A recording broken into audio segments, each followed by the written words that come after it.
Hi வணக்கம். எல்லாரும் எப்படி இருக்கீங்க? நான் ரொம்ப நல்லா இருக்கேன். நம்ம இன்றைக்கி பார்க்க போகிறது வீட்லேயே எப்படி ஈஸியாக கர்ட் பண்ணலான்னு தான் பார்க்க போகிறோம். சரி வாங்க பார்க்கலாம். ஸோ நான் இதுக்கு ஒரு 1/2 கேலன் ரா மில்க் நான் யூஸ் பண்ணியிருக்கேன்.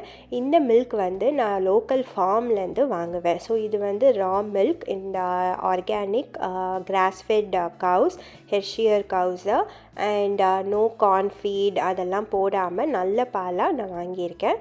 ஸோ இது காய்ச்சி தான் பண்ணணும், நீங்கள் அப்படியே யூஸ் பண்ண முடியாது. ஆனால் இது பாஸ்டரைஸ்டு மில்க்கு கிடையாது. ஸோ இது நான் லோக்கல் ஃபார்ம் இங்கே பக்கத்தில் இருக்குது. ஸோ நான் அங்கே வாங்கியிருக்கேன்.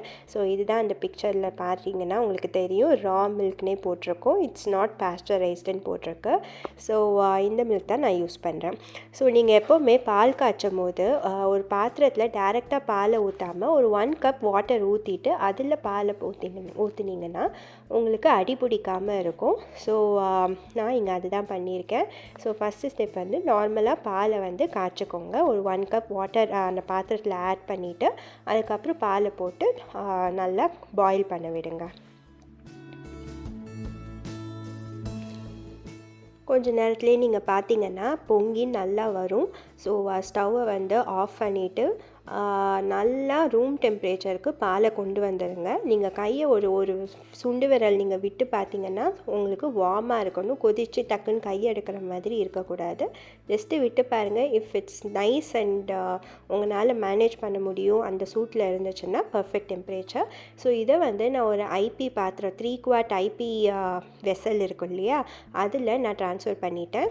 நல்லா ரூம் டெம்பரேச்சர் வந்ததுக்கப்புறம் ட்ரான்ஸ்ஃபர் பண்ணிவிட்டு ஜஸ்ட்டு ஒரு பழைய தயிர்னா முன்னாடி பேட்சில் பண்ண தயிர் ஒரு 1 டேபிள் ஸ்பூன் தயிரை நான் இதில் ஆட் பண்ணி ஜஸ்ட்டு ஸ்டிர் பண்ணி ட்ரான்ஸ்ஃபர் பண்ணிட்டேன். ஸோ இதில் நான் ஐபியில் வச்சுட்டு லிட்டை க்ளோஸ் பண்ணிட்டு சீலிங் செட்டிங்கில் வச்சுட்டு யோகட் மோடில் ப்ரெஸ் பண்ணிங்கன்னா எனக்கு 10 ஹவர்ஸ் காட்டும். ஸோ 10 ஹவர்ஸ் நான் செட் பண்ணியிருப்பேன். பட் 8 ஹவர்ஸ்லேயே மோஸ்ட்டாக ரெடி ஆகிடும். ஸோ 10 ஹவர்ஸ் ஆனதுக்கு அப்புறமா உங்களுக்கு இந்த மாதிரி யோகட்டுன்னு சைன் வரும். ஸோ வந்ததுக்கப்புறம் ஜஸ்ட்டு லிட்டை ஓப்பன் பண்ணி பார்த்தீங்கன்னா சூப்பராக கர்டு ரொம்ப ஈஸியாக செட் பண்ணி நல்லா திக்காக செட் ஆகிருக்கும். நீங்கள் பார்த்தீங்கனாலே தெரியும். நீங்கள் ஆட்டி பார்த்தீங்கன்னா எவ்வளோ திக்காக இருக்குன்னு பாருங்கள். ஸோ அவ்வளோதாங்க, தயிர் ஐபியில் எவ்வளோ ஈஸியாக பண்ணலான்னு பார்த்துட்டீங்க. ஸோ 1/2 கேலன் பாலுக்கு ஜஸ்ட்டு ஒரு 1 டேபிள் ஸ்பூன் பழைய பேட்சோட தயிரை ஆட் பண்ணி ஸ்டிர் பண்ணி யோகட் மோடில் வச்சிங்கன்னா ஈஸியான யோகட் ரெடி. இந்த யோகட்டை நான் 1 வீக் வரைக்கும் நாங்கள் யூஸ் பண்ணுவோம். 1 வீக்குக்கு அப்புறம் நாங்கள் காலியாகிடும். ஸோ நெக்ஸ்ட் பேட்ச் நான் பண்ணிவிடுவேன். நீங்களும் இது மாதிரி ட்ரை பண்ணி பாருங்கள். ஐபியில் ரொம்ப ஈஸியான மெத்தட். உங்களுக்கு இது பிடிச்சிருந்துச்சுன்னா லைக் பண்ணுங்கள், ஷேர் பண்ணுங்கள் அண்ட் சப்ஸ்கிரைப் பண்ண கன்சிடர் பண்ணுங்கள். தேங்க்யூ.